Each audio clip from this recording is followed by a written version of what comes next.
Summit 107 FM morning voice Dennis Walker is into his fourth decade of broadcasting. He has developed his own style of presenting radio, which leans heavy on local talent.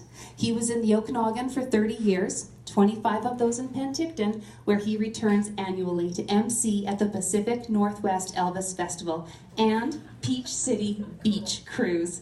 In Cranbrook, Dennis is a volunteer at Shaw TV, and he also operates an internet radio station, which is a passion. Please welcome Dennis Walker.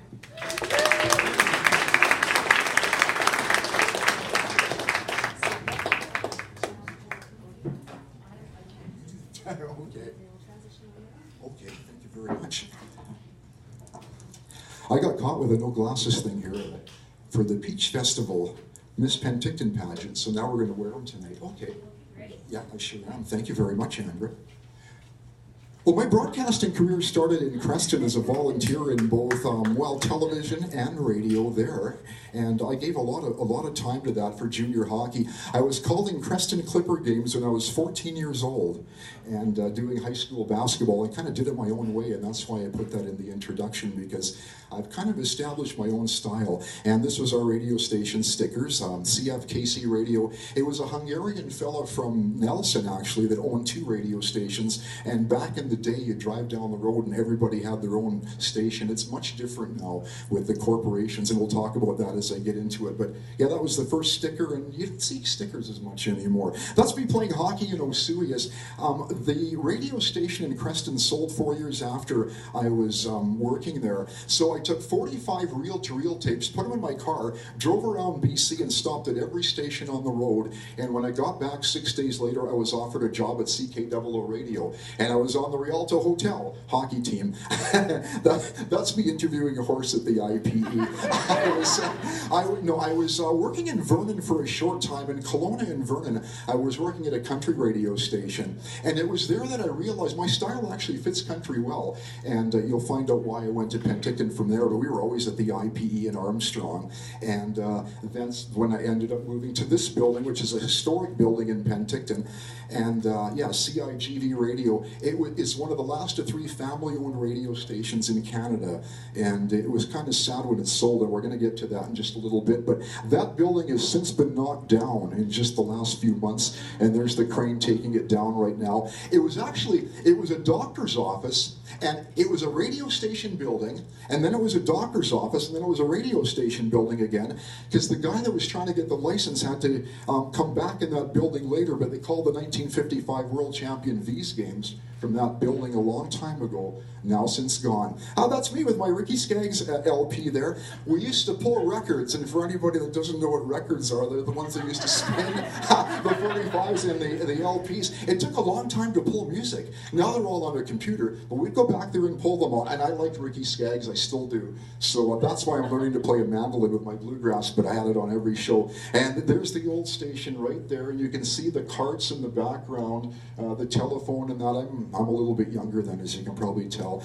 But the owner of this radio station, in 2004, he died of Alzheimer's, and from there, it was pretty tough slugging, because this was when a lot of the corporations were taking over, and it was always sad, because when ratings time came, what these stations do is, the corporations, they can give out big prizes, and the independents can't. We're giving away CDs, and they're giving away kitchen sets and trips to Hawaii, and it's really killed us, and we've tried to work on that. But after a lot of consideration from the family, they sold. And this is to be funny, but this was a hard time. Our station sold. We sold to a big corporation, and the day they came in, they fired everybody. There was letters in the paper 9 days in a row, 58, and people were so mad about it. So I was getting off the air at 10 o'clock. I was riding my bike home, and I thought, what am I going to tell my wife when I get there? So anyway, we started an internet radio station in my kitchen. So this was a live band from Wally, Texas. These guys came through town and said, let's go. My wife is cooking eggs when that picture was taken right there. So they're playing, where do you see who's there? That's Valdi and Gary Felgard. They came to Penticton, they said, I can't believe what happened to you guys. Look, and Valdi said at the concert after, he said, I've never played on an internet radio station. That was my engineer right there. He came to help us because he got fired too. So we were fighting back pretty hard. Now, you'll see how this is going to get to Cranbrook. Then, the soccer club, the Portuguese soccer club says, you can't keep working out of your kitchen, Manuel Borba. They built me a studio. Right there. So Global TV comes down. They said, well, I can't believe what you're doing here. So Global TV does a feature on this. The guy's working out of his kitchen. He's working out of a soccer club, and I'm doing local. Globetrotters came in too. And yeah, so what happened was when all this was going on, it didn't make me any money. I made $7,200 in 3 years, and I was working.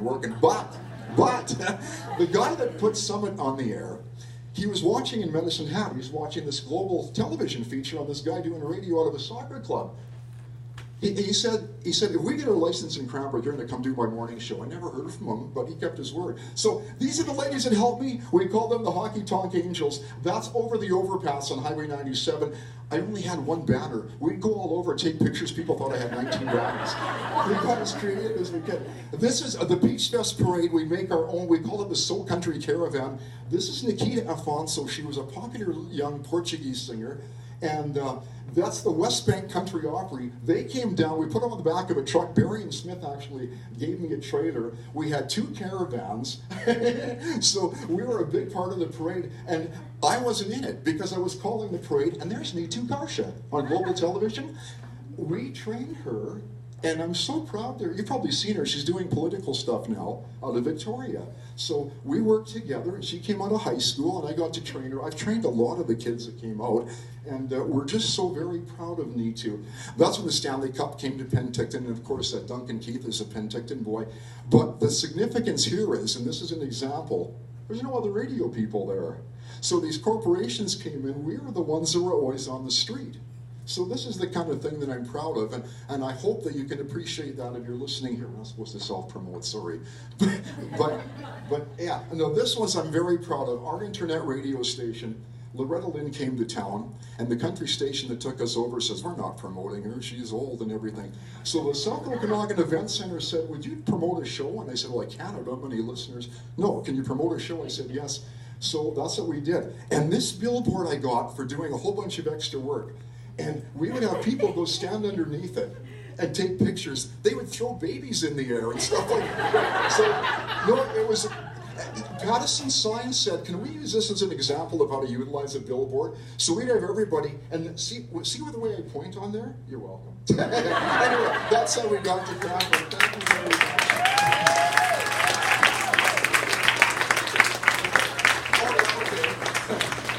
Questions from the crowd? Yeah. Man, that went fast. Any questions about radio or anything like that? Question over here. Sorry, I can't see. I'm sorry. Dennis, where's radio headed? This radio? Any radio. Where's radio headed? Well, I'll tell you, I believe that it's got to be local, because on satellite radio now, anybody can get music anywhere. When I was younger, and a lot of you waited by the radio for your favorite song. There's nowhere else to get it. Well, now they can call it up on YouTube and play it 15 times. So that's why my take on radio is just hammering local. And that's why I have people on the air. My little MP3 is sitting down there that I take on my bike that I talk about. But to answer your question, I think local radio has to be local. And that's why I was so proud and stayed at that one in Penticton as long as I did. We didn't have benefits. We didn't get paid that well. We all worked because it was a family place. And that's what I'm finding sad about the industry now is it's very corporate and there's not quite as much freedom, but anyway, local. I think it's got to be hyper-local. Yeah.